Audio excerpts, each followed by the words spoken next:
fait, le GIEC dernièrement, c'est quand même a commencé à proposer des solutions, des préconisations en fait, mais sans aller jusqu'à les imposer. C'est-à-dire que le plus important évidemment, c'est réduire les émissions de CO2 et on essaye de chercher par quels moyens faire cette réduction d'émissions de CO2. Toujours pareil, le GIEC se base sur la littérature existante et on analyse ça avec notre regard d'expert. Donc en réalité, on n'est pas en train de réfléchir à donner des solutions aux politiques, mais plutôt voir quelles sont les solutions qui ont déjà eu des résultats dans les différentes littératures. Alors, ce qui se passe avec l'UNOX, c'est que c'est vraiment centré sur l'océan. Le GIEC, c'était le changement climatique. L'IPBES, c'est tous les problèmes liés à la nature, à la biodiversité. Et l'UNOX fait le lien entre les deux par rapport à l'océan.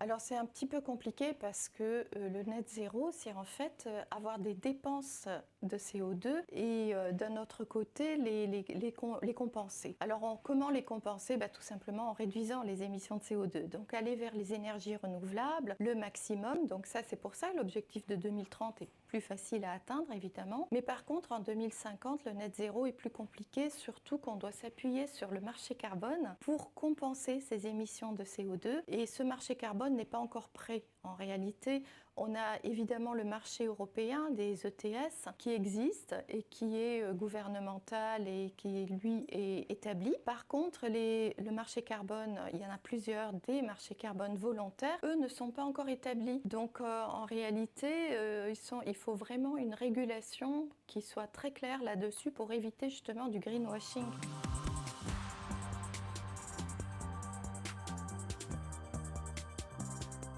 Oui, moi j'y crois parce que d'un côté, c'est vrai qu'il y a les pouvoirs publics qui peuvent faire des choses et ils essayent de faire pas mal de choses. On a le secteur privé qui essaye également de mettre en place des choses au niveau de l'industrie, au niveau des assurances, le secteur financier, etc. Mais moi je pense que la solution va venir de la société civile en fait. Quand nous, en tant que consommateur, on va refuser ce modèle. On va en fait penser à nos enfants, nos petits-enfants. Et d'ailleurs, les jeunes sont beaucoup plus sensibles aux questions environnementales que les personnes plus âgées.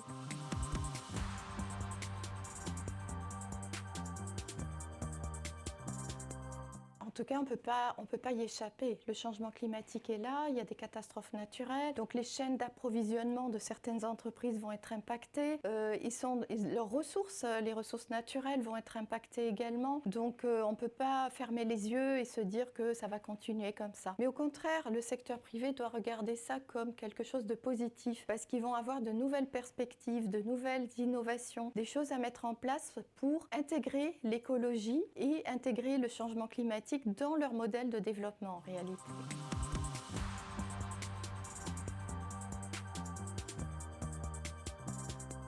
Tout d'abord, il ne faut pas oublier qu'il faut d'abord baisser les émissions de CO2. Il ne faut pas que ça cache ça, il ne faut pas qu'on se dise que ça y est, on va trouver une solution pour ne pas réduire nos émissions de CO2 et continuer dans le fossile, ça ne peut pas aller. Donc première chose, réduisons les émissions de CO2 et ce qui sera résiduel, ce qu'on n'arrivera pas à enlever, on peut effectivement penser à d'autres solutions.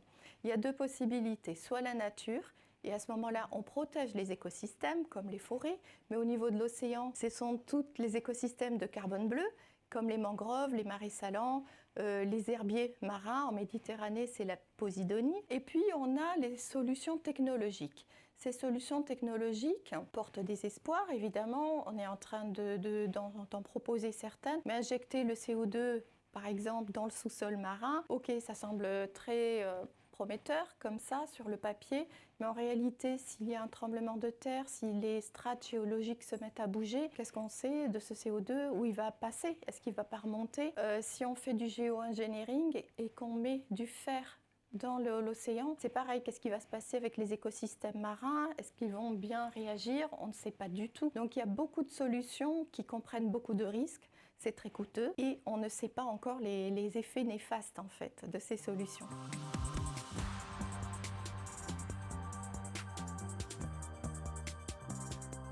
Alors en ce moment, d'un point de vue écologique, c'est surtout le permafrost. Ce sont des gels qui posent un problème, puisque le permafrost, en fait, a séquestré beaucoup de carbone et de méthane. Et s'ils font, avec le changement climatique et la montée des températures, tout ça va être de retour dans l'atmosphère et c'est très risqué. Donc ça, c'est quelque chose où il faut faire vraiment attention écologiquement. D'un point de vue économique et social, on a ces migrations climatiques qui posent vraiment un problème, puisqu'on a les populations qui vont rechercher des températures plus clémentes, qui vont commencer à bouger. On a toutes ces îles dans le Pacifique ou ailleurs qui vont être submergées, où la montée des eaux va être tellement importante que des populations vont se déplacer. Et à ce moment-là, il va falloir vraiment réfléchir comment régler ce problème de migration climatique, parce que ce sont des populations qui vont arriver et qu'il va falloir intégrer. Et pour eux, c'est une perte de culture. Donc on est en train aussi de perdre tout ça. Humainement, c'est une catastrophe. Et on a les gouvernements, on a la société civile, on a le secteur privé. Et puis maintenant, on a de plus en plus la recherche et le monde scientifique qui viennent entrer dans la danse pour chercher des solutions en fait. Et on va tous travailler ensemble, main dans la main, parce que la solution ne peut pas venir que d'un côté. Alors c'est vrai qu'on attend quand même des pouvoirs publics d'inciter. Ce sont souvent eux qui incitent